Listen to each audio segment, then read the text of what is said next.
Cet épisode vous est présenté par Mots International. Cette semaine à la décapsule, on est aux Trois Mousquetaires avec Alex le maître brasseur.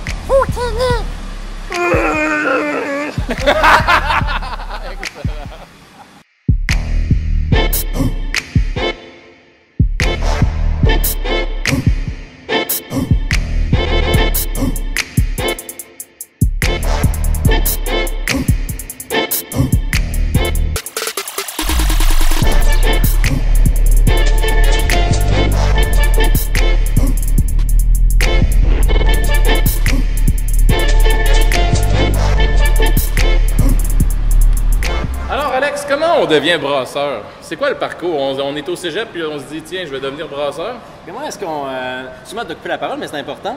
Comment est-ce qu'on évolue en étant padawan de cet art? C'est drôle que tu parles de padawan, mais les brasseurs, c'est vraiment comme les Jedi. Ça prend un bon maître. Non, mais c'est vrai, ça prend un bon maître pour devenir un bon brasseur. Tu sais. Aussi étonnant que ça puisse paraître, je voulais être journaliste dans la vie. C'est vrai? Le hasard, en fait, c'est vraiment le hasard qui a fait que j'ai trouvé un travail dans un petit journal. Qui était spécialisé sur les microbrasseries, qui n'existe plus maintenant. C'est vrai? Ça s'appelait Le Sous-Vert. Le Sous-Vert, donc écrit Saoul Vert? Non. Puis j'ai fait un reportage au Trois Mousquetaires. J'ai rencontré Jonathan, un peu comme vous faites aujourd'hui. Dans le fond, vous êtes peut-être mes futurs brasseurs. Des futurs padawan! J'ai rencontré Jonathan, puis dans le fond, j'ai vraiment joint la piqûre. Puis après ça, bon, il a vu que ça m'intéressait. Donc, une petite brasserie en Alsace qui cherchait un stagiaire. Bing bang, finalement, je me suis retrouvé à l'automne 2007 à faire un stage à la brasserie d'Uberach. OK. Uberach. Donc, j'ai pu vraiment m'imbiber de savoir-faire brassicole. Et à présent, là, tu trouves ta propre voie. Exactement. J'ai l'impression, j'ai comme le feeling que tu t'en vas dans la direction de... peut-être du côté sombre de la force obscure, n'est-ce pas? Mais non, mais c'est sûr qu'on aime bien les grosses bières noires et ténébreuses ici. Je crois que tout le monde connaît notre porter baltique. Ouais. Et aussi sa grande sœur, la version vieillie en fût de Bourbon. Ouais. C'est une bière très forte, très costaude, hein? Costaude, et avec un petit brin de malt fumé. Bon, on sait que Darth Vader a quand même croulé dans la lave, donc ça doit être...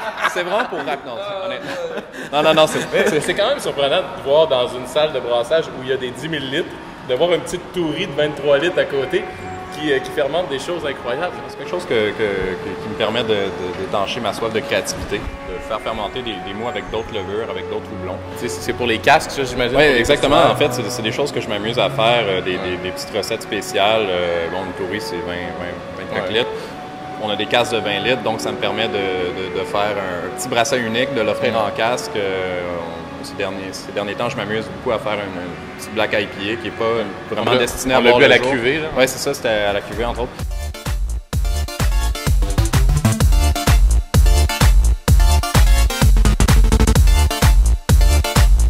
Alors, on est en entrevue avec le côté obscur de la force, une Black IPA ici. Comment te sens-tu? Elle est joyeuse, elle fait des bulles. Une banane. Une banane.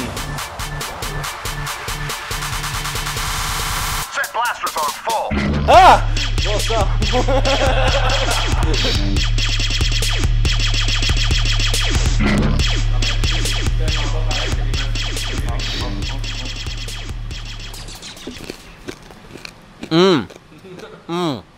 Bien fumé, là. Alors, vous êtes une des seules brasseries du Québec à utiliser pratiquement 100% de malt québécois. Nous, ça fait pratiquement depuis les débuts là, que ces malts-là sont disponibles sur le marché qu'on s'est fait un point d'honneur de travailler avec ça. On a beaucoup... on savait que ça serait un certain défi parce qu'il fallait adapter un petit peu nos recettes, les méthodes de brassage. Mais on a travaillé de concert avec les malteries, puis on est vraiment content du résultat maintenant. La grande majorité de nos recettes sont 100% malt du Québec. Il y a seulement les maltes, quelques maltes, en fait les maltes torréfiés, donc dans la porter baltique et notre lager noir qui est dans la gamme régulière. On prend des maltes du Carafa de Weyermann, qui est une malterie allemande. Okay. Parce que, bon, on n'a pas encore accès à ça sur le marché québécois, mais ça viendra. On est en discussion. Il y a des choses qui vont arriver à ce niveau-là. Malt fumé, même chose. Un tout petit peu de malt fumé, un malt très spécial qui est fumé au bois de cerisier. Qu'on met dans la porter baltique avec parcimonie. C'est un malt absolument délicieux. On veut avoir accès à un malt fumé québécois. Ouais. C'est vraiment important pour nous, dans le fond, c'est une question de philosophie un peu locale. Puis on pense que, dans le fond, pour avoir une vraie identité de bière québécoise, ben ça passe beaucoup par des ingrédients québécois. Puis dans le fond, c'est un peu grâce à vous, des grosses brasseries comme ça, qui utilisent des malts québécois, si le malt il peut évoluer aussi puis s'améliorer, j'imagine, parce que j'imagine qu'il y a eu du travail à faire là, au début pour ajuster les recettes. Exactement, c'est quelque chose qui n'existait pas, qui n'était pas présent. Si dans 15-20 ans, ben, le malt québécois est très répandu, ben, je suis content de dire qu'on aura peut-être eu notre petit impact là-dedans. Là, oh oui, c'est sûr que c'est une relation symbiotique que vous avez. Vous, aux Trois Mousquetaires, est-ce que vous brassez tout grain? ça serait drôle hein,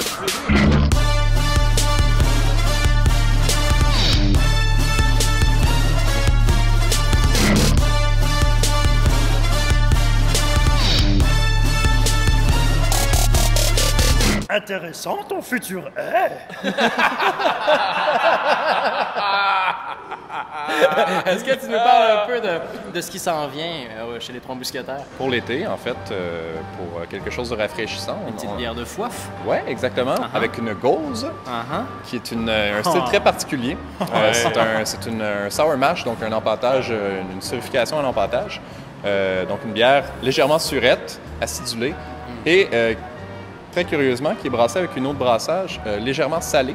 Oui, ben c'est ça. Et de la coriandre. Donc, c'est le seul style allemand qui est autorisé à utiliser une épice. Ouais. Donc, ça fait une bière très légère en alcool avec un côté, un petit surette, un petit citronné. C'est vraiment un peu comme une limonade fraîchement pressée. Bon, là. limonade, c'est un beau mot pour la décrire.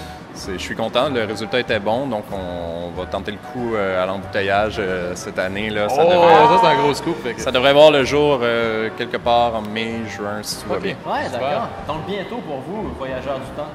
Oui, tout à fait. Il m'a dit que vous l'avez tué.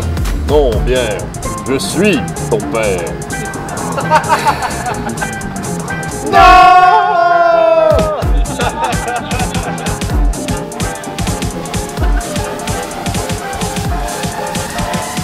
N'importe quoi.